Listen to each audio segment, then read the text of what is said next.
17 अप्रैल को होने वाली वोटिंग बीजेपी और कांग्रेस के लिए बेहद खास है। पीसीसी चीफ गोविंद सिंह डोटासरा का पार्टी अध्यक्ष बनने के बाद ये पहला बड़ा चुनाव है। वहीं बीजेपी प्रदेशाध्यक्ष के लिए यही पहला बड़ा चुनाव होगा, जो वर्ष 2023 में होने वाले विधानसभा चुनाव का सेमीफाइनल भी माना जा रहा है। दोनों ही पार्टी के प्रदेशाध्यक्षों ने दावा किया है कि उनकी पार्टी ही इस चुनाव में जीत दर्ज करेगी, जबकि आरएलपी सुप्रीमो हनुमान बेनीवाल ने सुजानगढ़ और सहाड़ा पर ज्यादा फोकस किया। सांसद हनुमान बेनीवाल का दावा है कि इस चुनाव में बीजेपी कांग्रेस को नकार कर आरएलपी के प्रत्याशियों को जिताकर जनता विधानसभा भेजेगी। सुजानगढ़ की सीट हम लोग अल्टरनेट जीतते रहे। 93 में जीते, 98 में हारे, 3 में जीते, 8 में हारे, 13 में जीते, 18 में हारे।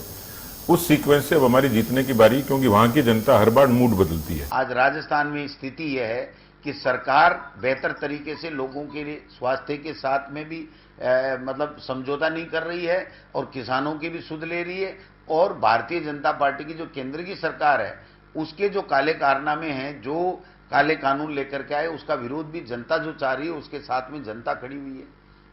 17 अप्रैल को होने वाला मतदान निर्वाचन आयोग के लिए भी बेहद खास है। हालांकि अपने दावे के मुताबिक निर्वाचन आयोग ने इन सीटों के वोटिंग बूथों को सैनिटाइज करवाया है। इस बीच मतदान वाले दिन हैंड सैनिटाइजर और सोशल डिस्टेंसिंग की पालना करना इस बार भी चुनाव आयोग के लिए चुनौती भरा होगा, क्योंकि कोरोना की दूसरी लहर में प्रदेश में हालात लगातार बिगड़ते जा रहे हैं। 3 सीटों पर हो रहे इस उपचुनाव की कमान पार्टी दिग्गजों ने संभाली। कांग्रेस पूरी तरह इस चुनाव में प्रदेश स्तरीय नेताओं के भरोसे रही।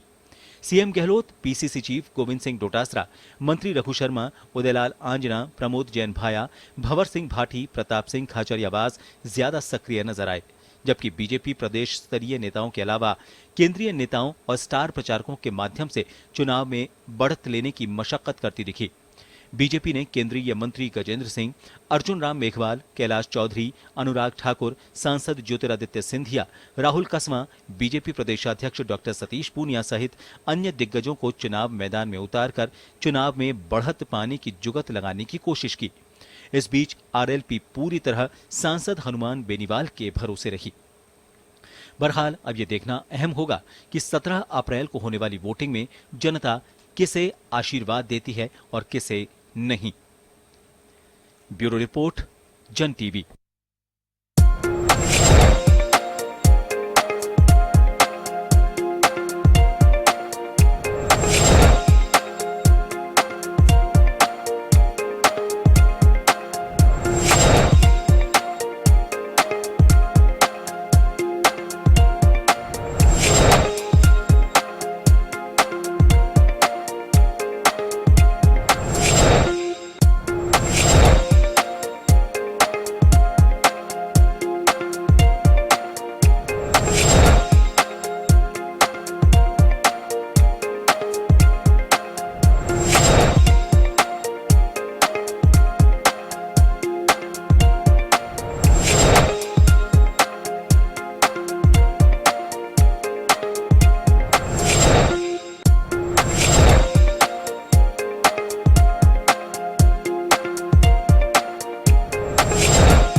नमस्कार, खास खबर में आप सभी का स्वागत है। मैं हूं डॉक्टर प्रभात। राजस्थान में 3 सीटों पर उपचुनाव होना है। तीनों विधानसभा सीटों पर अलग अलग तरह का राजनीतिक गणित देखने को मिल रहा है। सियासत अपना पूरा दमखम लगा रही है। अलग अलग तरह की यहाँ पर कार्ड खेलने की कोशिश की गई, दिग्गजों को मैदान में उतारा गया।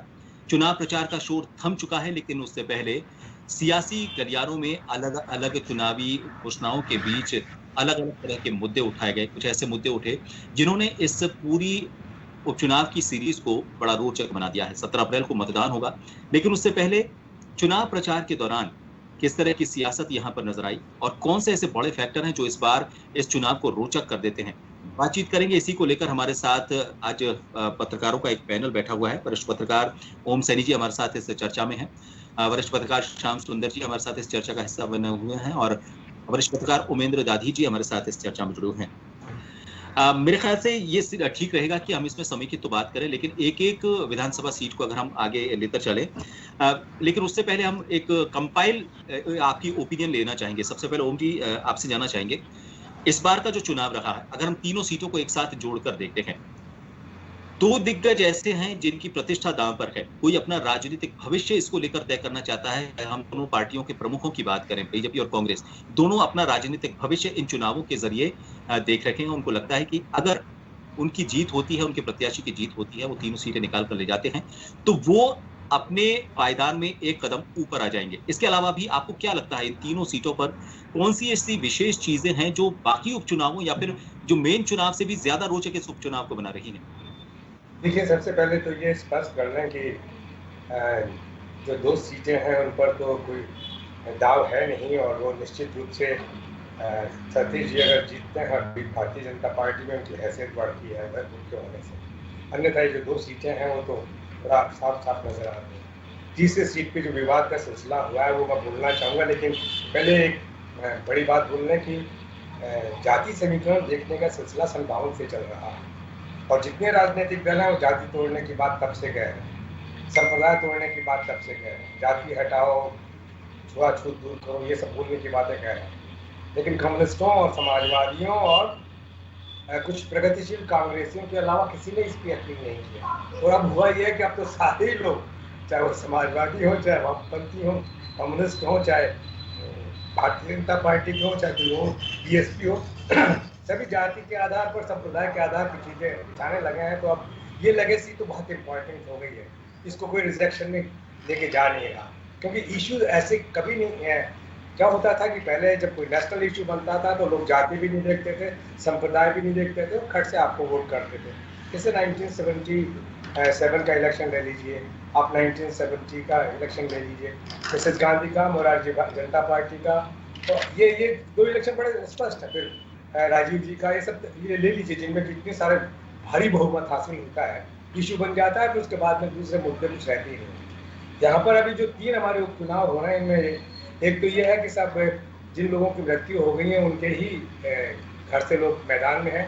भारतीय जनता पार्टी की ओर से दीप्ति हैं जो दिवंगत नेता की पुत्री हैं, और इधर मनोज मेघवाल हैं जो दिवंगत नेता के पुत्र हैं। तो ये तो इसे कहना चाहिए कि सिंपैथी वोट के बेस पे सारा सिलसिला है। और फिर इनको एक लेगेसी मिली है, वो लेगेसी ये है कि जाति समीकरण देखते हुए इन लोगों की कॉन्स्टिट्यूंसी बनी है। अब उस कॉन्स्टिट्यूंसी में जो झंझट पैदा हो गया है वो कल से एक तरीके से चर्चा में है। वो दूसरी कॉन्स्टिट्यूंसी पे हुआ, वो है हमारे गुलाब चंद जी कटारिया, जिनकी जुबान फिसल जाती है। कहना अच्छा चाहते हैं लेकिन शब्द चयन कुछ ऐसा होता है कि वो गड़बड़ झाला हो जाता है। कहा तो उन्होंने इसलिए था कि प्रताप ने जिस तरीके से, महाराणा प्रताप ने जिस तरीके से अपने ज़िंदगी के बेहतरीन साल लोगों को एक करके और मेवाड़ को ऊपर स्थापित करने की बात करते रहे, लेकिन कुछ उसका मतलब कुछ और ही निकाला गया। तो उसका नतीजा ये हुआ कि पोस्टर फूट दिए गए और ये सब, ये देखिए ये सब बातें देखने को मिली है। और ये मुझे लग ये रहा है कि टोटल मिलाकर के इन चुनावों से एक बात बड़ी साफ जाहिर हो रही है कि जितने भी फैसले हो रहे हैं वो फैसले ऐसे लोग कर रहे हैं और इस तरीके से कर रहे हैं कि समझ में ही नहीं आता। अब महाराणा प्रताप महान थे या अकबर महान थे, इसका फैसला ये जुमले में कैसे आप कर सकते हैं? हिस्टोरियोग्राफी में से सारी हिस्ट्री पढ़ाई जाती है, उसमें ऑब्जेक्टिविटी का बड़ा इम्पोर्टेंट दुनिया में पढ़ाई जाती है और उसमें आप उसी एंगल से सब चीज़ें देखते हैं। लेकिन यहाँ इसको मुद्दा बना लिया कि महाराणा प्रताप को खामखां रास्ते में ले आया और अकबर को खामखां ले आया। देखिए, इतिहास के इन चीज़ों के बारे में आपकी लाइकिंग डिसलाइकिंग हो सकती है, आप उसके लिए वो हो सकते हैं, लेकिन विद्वानों को इस तरह की बातों में पार्टिसिपेट करना मुझे समझ में नहीं आता है कि क्यों। लेकिन समझता ये हूँ कि टोटल मिलाकर के मुझे दो कॉन्स्टेंसी तो बड़ी साफ साफ सिंपैथी के आधार पर टकराती हुई नजर आ रही हैं और उसमें फायदा चूँकि जो मिस्टर बोहरा जो है वो उधर व्यापारियों के संगठन के अध्यक्ष भी हैं और वो सबसे मजबूत सहयोगी रहे हैं एक ज़माने में भारतीय जनता पार्टी के, वो बात है। उधर आप ये देखिए पीतलिया जी का जो सिलसिला आपको देखने को मिला कि दिन में कुछ बोले, रात में कुछ बोले, फिर कुछ बोले, फिर कुछ कहा, ये सब भी मेरा ख्याल है कि संगठन की जो एक अनुशासन होता है, प्रतिबद्धता होती है, वो बड़ी खामी है, वो नहीं दिख रही है। लेकिन दो धड़े बड़े स्पष्ट हैं। वसुंधरा जी का जो योगदान है इसमें, वो भी सारा समझ में आ रहा है कि किस तरीके से उनको आरोप लगाया जा रहा है कि उनको साइडलाइन किया जा रहा है। इसी तरीके से इस जगह इस मामले में कांग्रेस ने अपने आप को साबित किया कि साहब सचिन पायलट, जिनको कि पहले पार्टी से निष्कासित कर दिया था या परे कर दिया था, उनको वापस साथ में लेकर के चुनाव मैदान में गए। लेकिन चुनाव के बीच में ही आज जो उनका बयान है वो अपने आप में संकट पैदा करने वाला है, फिर से एक समस्या खड़ी होगी। ये सब चीजें देखने को मिल रही है। जी श्याम जी, देखिए कोई रिस्क नहीं लेना चाहता राजनीतिक दल। ऐसा लग रहा है कि इस चुनाव में सबसे आसान रास्ता, अब जैसे कांग्रेस की बात करें, इन 3 में से 2 सीटों पर उसने सिंपैथी कार्ड खेला और 1 सीट पर बीजेपी ने सिंपैथी कार्ड खेला है। ये सिंपैथी कार्ड खेलना क्या रिस्क जोन से बाहर निकलने की कोशिश ऐसे माना जाए ताकि अपनी जीत को ज्यादा से ज्यादा सुनिश्चित कर लिया जाए? क्योंकि सिंपैथी के नाम पर जानते हैं आप वोटर कितना भावुक होता है, और जब मंच से अगर 2 बातें ऐसी कर दी जाएं जो लोगों को भावुक कर दें तो सीधा उसका डाइवर्जन उस मतदाता की तरफ हो जाता, उस उम्मीदवार की तरफ हो जाता है। तो सिंपैथी वोट की दम पर रिस्क को कम से कम करना, ये दोनों राजनीतिक दलों की कोशिश यहां नजर आई। देखिए प्रभात जी, बात सही है कि पार्टी ने पहले ये होता था पार्टी के उम्मीदवार खड़े होते थे, अब पार्टी दोनों ही ऐसी हो गई है कि अपनी सहानुभूति की वोट किस प्रकार से बटोरे जाएं और उस आधार पर चुनाव लड़ा जा रहा है। लेकिन ये चुनाव कई मायने में रोचक हो गया है। ये कि इसमें वरिष्ठ नेताओं, जो बुजुर्ग नेता हुआ करते थे, वो साइडलाइन हो गए हैं और जो सेकंड स्टेप के नेता है वो भाजपा में भी आ गया है।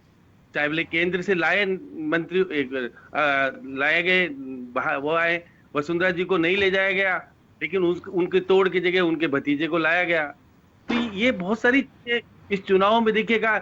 अब मुख्यमंत्री अशोक गहलोत नामांकन कराने तो गए, लेकिन उनके पुत्र को आगे करके रघु शर्मा लेके गए गंगापुर में, मालियों का सम्मेलन कराया उनकी नेतृत्व में, उनको नेता बनाने का प्रयास किया गया। ये बहुत सारी चीजें देखिएगा कि 2 प्रदेश अध्यक्ष दोनों जाट हैं, दोनों ही की प्रतिष्ठा है दांव पर निश्चित रूप से है कि वो दोनों ये बताएंगे पार्टी को कि हमारे रहते हुए किस प्रकार से। लेकिन यहाँ पर ये देखिएगा कि दोनों नेता तीनों जगह पर अपना अस्तित्व दिखाने में कामयाब नहीं हुए। अब देखिए कांग्रेस के गोविंद सिंह डोटासरा है तो उनको सीधा तौर पर शेखावटी वाली चूरू पे जो सुजानगढ़ है वहां तक सीमित कर दिया गया कि उनको जिम्मेदारी गई कि आप वहां जिता के लाइएगा, उनको नहीं कहा गया कि आप दूसरी जगह जाइएगा, तो वहां सीमितता के आधार पर वो लगे हुए हैं। सतीश पूनिया ने निश्चित रूप से कहीं ना कहीं अपने आप को दिखाया कि मैं हूं सब जगह, लेकिन जिस प्रकार का उनका ओहरा होना चाहिए वो इस चुनाव में देखने को नहीं मिला। वो किस तरह से देखिएगा, जब ज्योतिराव आए तो उनके पीछे लग करके वहां पर देखा, उनके पीछे लग करके गए कि देखिएगा कि इनकी रियासत है 320 वर्ष पुरानी, और वो उनके पीछे कहे कि देखिए कि मेरा हमको जिताइएगा। और जब वहां आप देखिए सुजानगढ़ गए, अनुराग ठाकुर को लेके गए, उन्होंने कहा कि मैं चाबी लेके आया हूँ, केंद्र की योजनाएं दूंगा। केंद्र की योजनाएं अगर अनुराग ठाकुर दे सकते हैं तो क्या इस प्रदेश को पहले से नहीं दी जा सकती? इस उपचुनाव में केंद्र की योजनाओं को लेकर के आप डिस्कस कर रहे हो, राजस्थान की समस्याओं को, स्थानीय समस्याओं को कोई नहीं करा। ये बात सही है कि राज्य की सरकार ने जीतने के लिए चुनाव से पहले और बजट में जो प्रकार की घोषणाएं की वो निश्चित रूप से वहां के स्थानीय मुद्दों को उठाता है सामने। अब बहुत सारी चीजें हैं। अब चुनाव के बाद आपको निश्चित रूप से यहाँ पे देखने को मिलेगा कि कांग्रेस ने क्या पाया और बीजेपी ने क्या पाया, क्योंकि देखिएगा ऐसा नहीं लग रहा। अब देखिए कोरोना के कारण जिस प्रकार से चुनाव हो रहा है सारडा में, फिर प्रत्याशी को कोरोना हो गया। अब प्रत्याशी अस्पताल में भर्ती है, कर रहा है अपील कि मैं आपके बीच में आऊंगा सिंपैथी गेन करने के लिए। देखिए बहुत सारी चीजें, क्योंकि वो चुनाव में अपना अस्तित्व दिखाने के लिए बेड पर भी है, तो उसको चिंता है कि मैं चुनाव जीतूंगा नहीं जीतूंगा, क्योंकि कार्यकर्ताओं के बीच में नहीं है। तो ये सारी बातें है चुनाव में। ये पहला अवसर देखने को मिल रहा है कि कोरोना ने अपना प्रभाव दिखाया, जहाँ पे सांसद भी कोरोना पीड़ित हुआ, वहां का प्रत्याशी भी। अब बाद में देखिए कौन कौन की जांच होगी, कौन कौन पीड़ित होंगे, ये तो आने वाला समय बताएगा। क्योंकि इससे पहले रघु शर्मा जी केकड़ी में जब अपना पंचायत का चुनाव चल रहा था तो कोरोना पीड़ित होके आए थे। मैं तो कह रहा हूँ कोई कोरोना पीड़ित नहीं हो, लेकिन जांचें होगी, उसके बाद क्या होगा। पीतलिया जी का कहा मैं तो भाजपा के साथ हूँ, अब उनकी नेगेटिव रिपोर्ट भी आ गई, लेकिन मैदान में नहीं गए, वो भाजपा के पक्ष में प्रचार करने नहीं गए।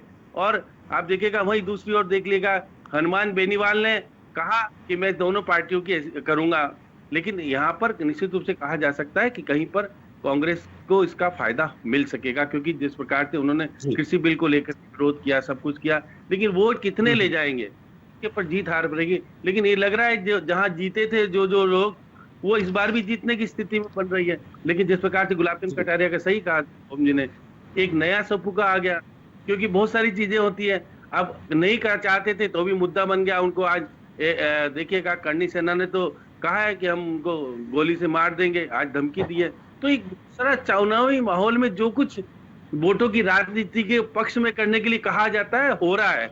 ये नई बात नहीं है। देखिएगा अभी तो क्या क्या है, चुनाव आयोग थोड़ा पावरफुल हो गया है। इससे पहले हरदेव जोशी जी के टाइम में मैंने देखा था किशनगढ़ के उपचुनाव हुआ था, हैंडपंप की गाड़ी साथ रहती थी, भाई क्या है हैंडपंप लगाना है लगाओ, ऐसा होता था। 100 हैंडपंप खुद जाते थे चुनाव के दौरान। इस बार क्योंकि चुनाव आयोग का थोड़ा बहुत है, लेकिन चुनाव आयोग जिस प्रकार से प्रभावी ढंग से वहां दिखाना चाहिए वो नहीं दिखा पा रहा है। भाजपा बार बार कह रही है कि कांग्रेस साधनों का दुरुपयोग कर रही है, लेकिन कांग्रेस कह रही है हम साधनों का सदुपयोग कर रहे हैं, क्योंकि जिसकी सरकार होती है वो अपने साधनों का सदुपयोग करता है। कलेक्टर को हटाने की बात हुई, राज्यपाल को जाकर के कहा कि आप संभालिए। अब जब सिद्धांत आपको पता है कि नियमों में राज्यपाल तो कुछ कर नहीं सकता, जब चुनाव आयोग के पास शासन है, आप वहां शिकायत करने के बजाय राज्यपाल को कहने जाते हो, सिंपैथी गेन करने जाते हो। तो ये सारी बातें चुनाव में जीत सबसे बड़ी होती है, चाहे भले कुछ भी करा लो हमसे। आज तो हम आपके लिए कुछ भी करने के लिए तैयार हैं, क्योंकि हमको जिताओगे तो हमारी प्रतिष्ठा भी पक्ष में बचेगी। तो अब ये 3 चुनाव है और फिर एक चुनाव आएगा, तो बहुत संदेश देगा राजस्थान को। आगे की राजनीति में अशोक गहलोत की विरासत सुदृढ़ तरीके से आगे चलेगी नहीं चलेगी, ये सब चुनाव का परिणाम के आधार पर। और सही बात का सचिन पायलट का बोलना, ये बहुत सारे चीजें संदेश देगा कईयों को। अब आप देखिएगा उस संदेश का क्या मायने रहेगा, ये चुनाव परिणाम जब आएगा 2 मई को, तो सब हो जाएगा सब साफ। उमेंद्र जी, दोनों अगर राजनीतिक दलों की हम बात करें तो जो गुटबाजी थी दोनों राजनीतिक दलों में, अब कांग्रेस का सारा एपिसोड पिछले कुछ दिनों में जो हुआ था सबको मालूम है। इसके बाद हेलीकॉप्टर के जरिए एक साथ जाकर ये जताने की भी कोशिश की गई कि सब कुछ ठीक ठाक है। इधर बीजेपी में भी स्टार प्रचारकों की सूची में वसुंधरा राजे का नाम शामिल किया गया, लेकिन उसके बाद वो कहीं नजर नहीं है। लेकिन फिर उनके भतीजे को माधवराव जो ज्योतिरादित्य सिंधिया हैं, उनको यहाँ पर लाकर उनसे वो सिंपैथी गेन करने की कोशिश की गई, जैसे इन्होंने बताया। तो आपको लग रहा है कि दोनों राजनीतिक दलों में जो गुटबाजी रही है वो अलग अलग तरीके से असर दिखाएगी इन तीनों सीटों पर, प्रत्याशियों की जीत और हार पर? देखिए प्रभाष जी, जितना बड़ा राजनीतिक दल होगा तो थोड़ी बहुत गुटबाजी उसमें अवश्य होगी, और ये कोई नई बात नहीं है कि राजनीतिक दलों में गुटबाजी हो। बात ये आती है कि राजस्थान की जनता इन चुनाव में बताएगी कि नाथी बाई का बाड़ा कहाँ पे है, कहाँ नहीं है। अब इन चुनाव में जिस प्रकार के शब्द बाढ़ हुए, उनको देखते हुए लगता है कि मुकाबले चुनाव कोई भी हो, चुनाव कोई भी आसान नहीं होता है, चाहे उपचुनाव, चाहे सामान्य चुनाव, चाहे मध्यावधि चुनाव, कोई भी या आम चुनाव, चुनाव ही होता है। अब इन चुनाव में देखा जाएगा कि किस पार्टी ने अच्छे प्रबंधन के साथ में चुनाव लड़ा है।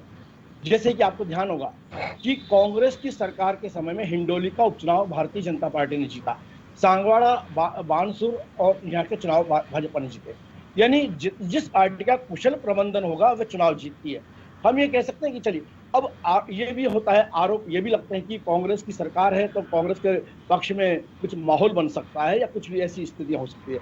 सवाल ये आता है प्रभाष जी यहाँ पे कि इस समय ये जैसा भी श्याम जी कह रहे थे कि दोनों पार्टियों के अध्यक्ष जाट है, जाटों के बीच में होगा, जीतेगा भी जाट, हारेगा भी जाट, लेकिन यहाँ सीधा सीधा मुकाबला अशोक गहलोत और सतीश पूनिया के बीच में है। देखिए अब बात आती है कि माधव ये सिंधिया जी को बुलाया गया।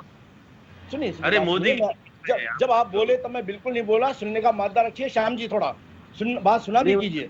जो आप बोले तो मैंने आपकी बात बहुत शांति से सुनी है, आप मेरी बात को भी शांति से सुनेंगे, मुझे आपसे उम्मीद है, आप वरिष्ठ पत्रकार है इसलिए।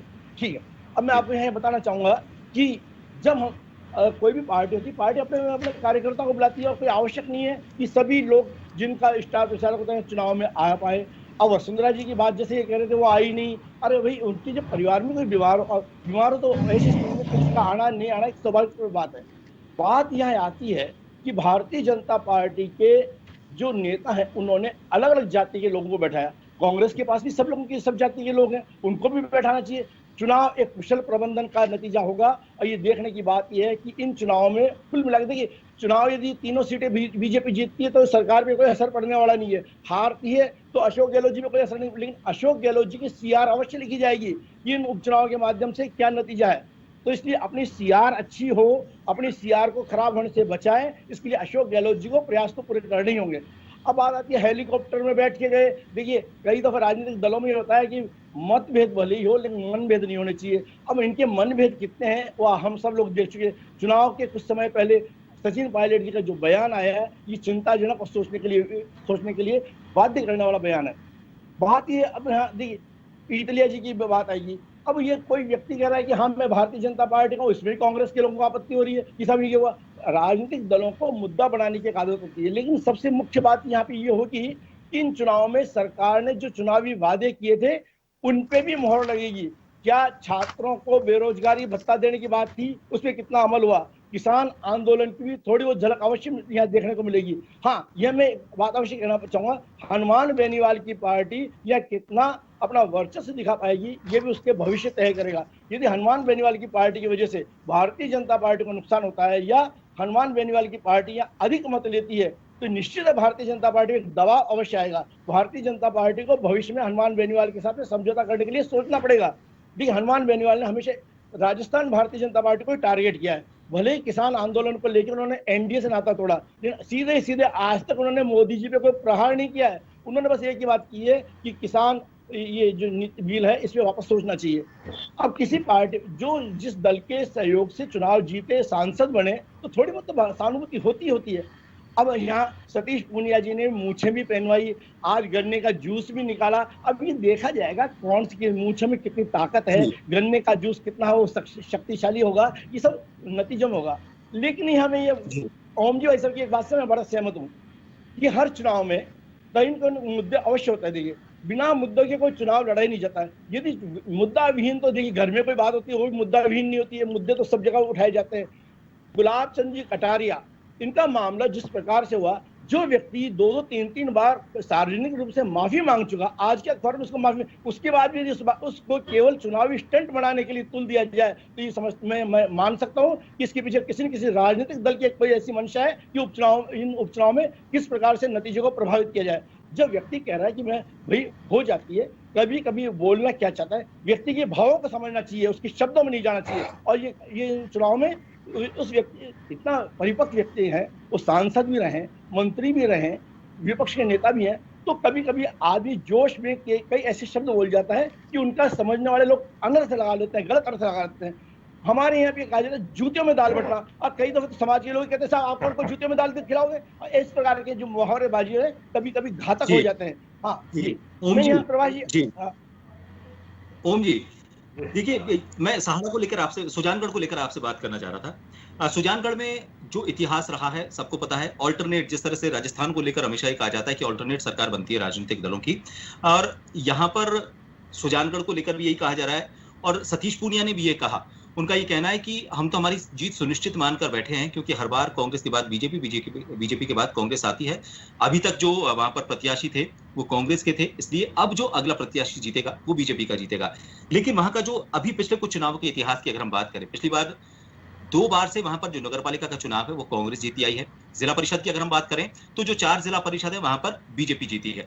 तो जिसे लिटमस टेस्ट बताया जा रहा था, क्या वो लिटमस टेस्ट अलग तरीके से यहाँ पर विधानसभा चुनाव में परिणाम के तौर पर सामने आएगा सुजानगढ़ में, या फिर जो अल्टरनेट जिसको बताया जा रहा है, जैसा सतीश पूनिया कह रहे हैं, वैसा ही कोई दोहराव आपको नजर आ रहा है?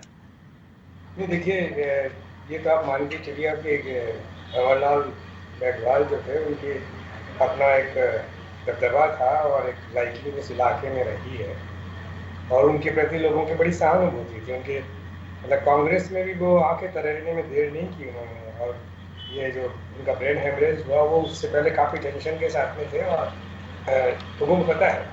अब उनके पुत्र को ही उन्होंने मैदान में उतार के और वोट मांगने का जो सिंपैथेटिक कार्ड चला है तो वो तो निश्चित रूप से एक प्रभावी बात नजर आती है। लेकिन ये जो सहाड़ा में भीलवाड़ा, मतलब ये जो गायत्री देवी हैं,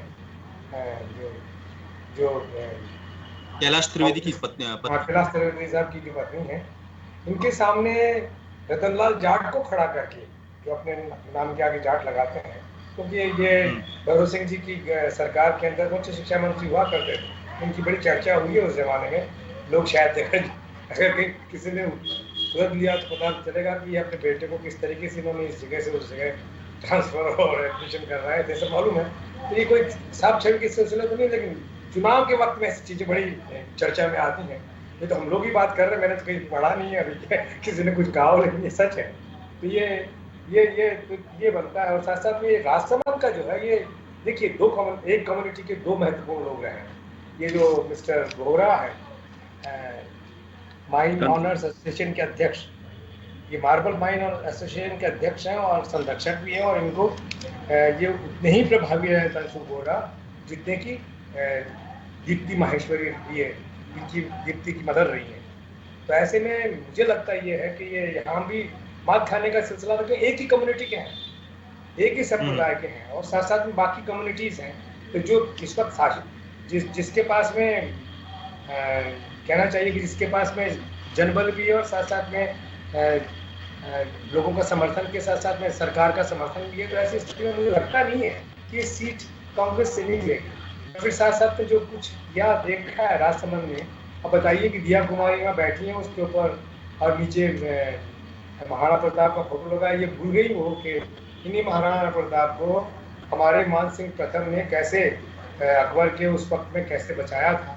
वो इतिहास के बड़े कटु पक्ष हैं जिनकी अगर चर्चा की जाए तो बड़ा गड़बड़ होगा, लेकिन ये फैक्ट है। और उनके लिए तो नहीं कहा किसी ने, क्या वो दिया कुमारी की वहाँ से बैठी हुई थी, लेकिन पकड़ लिया कि इनको गुलाब चंद जी कटारिया को, और उनको लेकर कर, तो गुलाब चंद जी ने जो भीलड़ी जवान जो होती है उसमें डूंगर और तोता फिर रहा है और सारा सिलसिला जो है, ये संवेदना के साथ में कहे हैं, लगाव के साथ में कहे हैं, ये किसी नाराजगी या अपमान के लिए नहीं कहे हैं। अब वो जुबान ऐसी है तो उसको जुबान को, अब जो भद्र जुबान बोलने वाले हैं उनको लगा कि बड़ा अपमान देना क्या, तो महाराणा प्रताप कैसे कहा जा सकता है, लेकिन वो लगाव के साथ में था। तो मुझे लगता ये है कि इन सब चीज़ों का इफेक्ट आएगा, और मुझे लगता नहीं है कि ये जो इलेक्शन के जो नतीजे होंगे कुछ अटपटे होंगे। इलेक्शन के नतीजे बड़े साफ साफ नजर आ रहे हैं। देखिए, दोनों सीटें तो कांग्रेस के साथ में थी, और तीसरी सीट मुझे लगता ही है कि तंसुख बोहरा को देकर के उन्होंने अपने आप को कर लिया।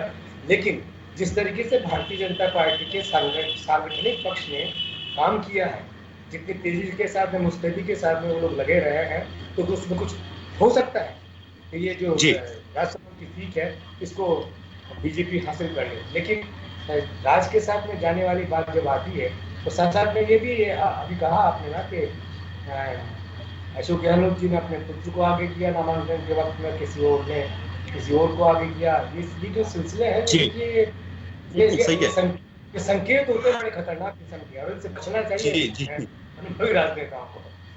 आपने सही कहा श्याम जी। राजसमंद वो सीट है जिसको लेकर रोचकता बनी हुई है। 2 सीटों को लेकर ज्यादा रोचकता है। देखिए, एक तो राजसमंद और दूसरा अगर हम सहाड़ा की बात करें, सहाड़ा को लेकर मैं उमेंद्र जी के पास जाऊंगा, लेकिन राजसमंद को लेकर आपसे बात करना चाहूंगा। राजसमंद में आप ये देखिए कि एक तरफ तो वही सिंपैथी कार्ड बीजेपी का, और किरण माहेश्वरी की जो बेटी हैं उनको वहां पर लगातार 3 बार से वो जीती, और उससे पहले भी बीजेपी के उम्मीदवार रहे, तो ये कहा जा सकता है कि पिछली 4 बार से लगातार बीजेपी की सीट रही। लेकिन राजसमंद का एक इतिहास और रहा है। राजसमंद में जो भी विधायक रहा है वो कभी खुद राजसमंद का नहीं रहा, वो हमेशा बाहर वाले की जीत हुई, अंदर खुद राजसमंद का व्यक्ति वहां पर हारा। एक तो ये इतिहास। दूसरा, अभी जो एपिसोड हुआ जिसकी बात कर रहे थे, और उस एपिसोड के पीछे वजह यह कही जाती है कि किरण माहेश्वरी से, स्वर्गीय किरण माहेश्वरी से गुलाबचंद कटारिया की जो दूरियां थी, उन दूरियों का एक तरह से परिणाम यह है कि ये जानबूझकर किया हुआ प्रकरण है ताकि इसका नुकसान किरण माहेश्वरी की बेटी को मिले। ये कहा जाता है सियासी गलियारों में, या फिर जो मतदाता वहां पर जा रहे हैं, या फिर चुनावी रैलियां हैं उसमें ये किस्से कहे जा रहे हैं। आपको लगता है कि ये फैक्टर काम करेंगे वहां पर?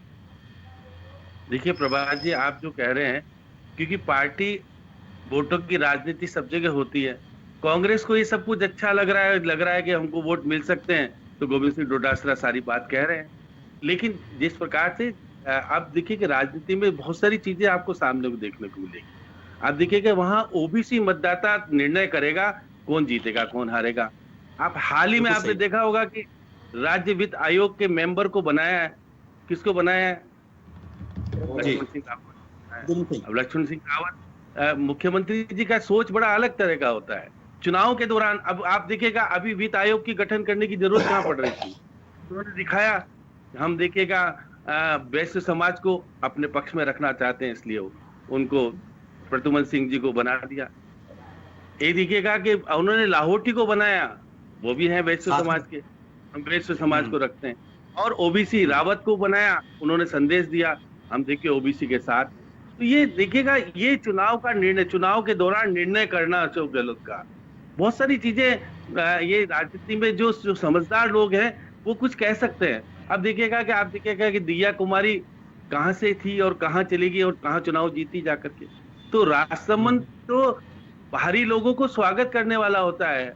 अब देखिएगा किरण माहेश्वरी कहां से चुनाव लड़ी, अजमेर से चुनाव लड़ गई किरण माहेश्वरी, तो पार्लियामेंट का चुनाव लड़ी, जीती नहीं, हार के चली गई। लेकिन ये बात सही है कि उनकी पुत्री को चुनाव लड़ाया गया, और निश्चित रूप से जिस जाति में है उस जाति में वो नहीं उनकी शादी हुई, शादी कहीं और हुई।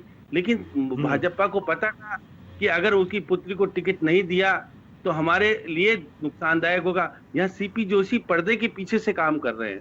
आप देखिएगा वो सैद्धांतिक रूप से, क्योंकि विधानसभा अध्यक्ष है, वो जिस प्रभावी ढंग से काम करना चाहिए नहीं कर पा रहे, लेकिन अंदर से वो पीछे के गेट से अंदर वो गोपनीय तरीके से मीटिंग भी कर रहे हैं चुनाव में। और बीजेपी ने आरोप भी लगा दिया कि मार्बल व्यवसायियों को धमकाया जा रहा है।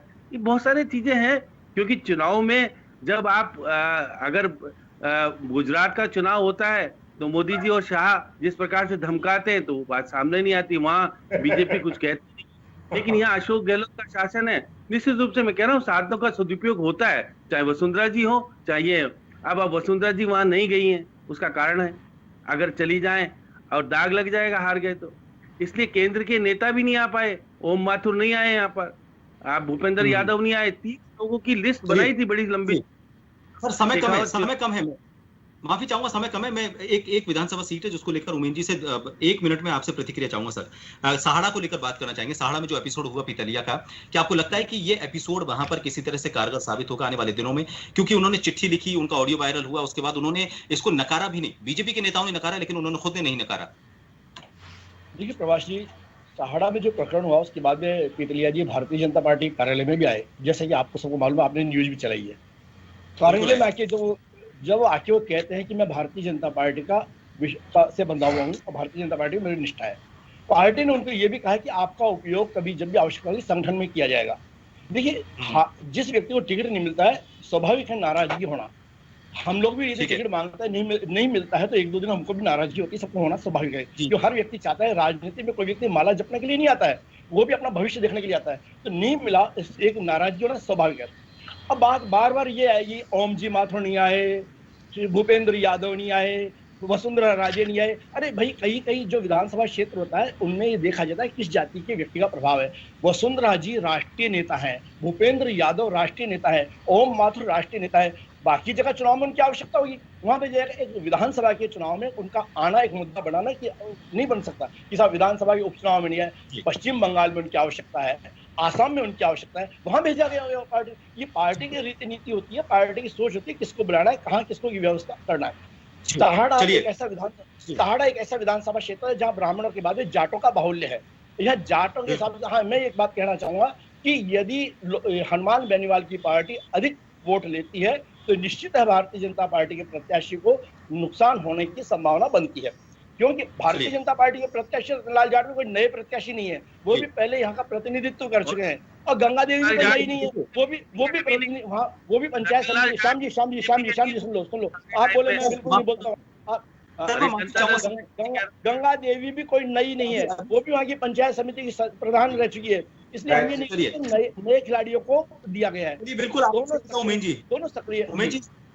उमेश जी, हो सकता है कि राजनीतिक स्तर पर ये बात कही जाए और ये दलीलें दी जाएं कि राष्ट्रीय स्तर के नेताओं की और भी बड़ी जगह जरूरतें थी, वहां पर उनका जाना जरूरी था, लेकिन स्टार प्रचारकों की सूची में भी उन्हीं बड़े नेताओं ने यहाँ पर डाला था उनको। तो ऐसे में कई दो लाल कृष्ण आडवाणी जी का नाम भी आता था, वो इतने वयोवृद्ध हैं, वो नहीं जाते थे। अब वो मुद्दा देखिए, जिसको मुद्दा बनाना है वो मुद्दा बनाएंगे। ये पार्टी अच्छा, जिसको जो मुद्दा बनाना है वो मुद्दा बनाएंगे, और राजनीतिक दलों के यदि मुद्दा नहीं बनाएंगे तो क्या भजन जपेंगे? तो मुद्दा इनको बनाना चाहिए, मुद्दा बनाने का इनका अधिकार है। बिल्कुल। अब देखिए, 17 तारीख का इंतजार करना होगा। अब तक जितनी भी कवायद की है सभी राजनेताओं ने, खासतौर पर जो बड़े नेता मैदान में उतरे इन अपने प्रत्याशियों को जिताने के लिए, उनकी कोशिशें कितनी कामयाब होती हैं, खुद इसको एक सीढ़ी बना पाते हैं या फिर उनके सियासी पतन का ये कारण बनती है, ये 17 तारीख को पता चल जाएगा।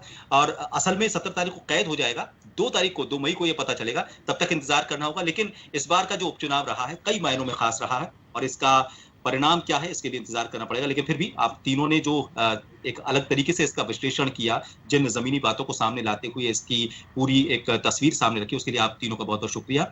खास खबर में इतना ही, मुझे दीजिए इजाजत, नमस्कार।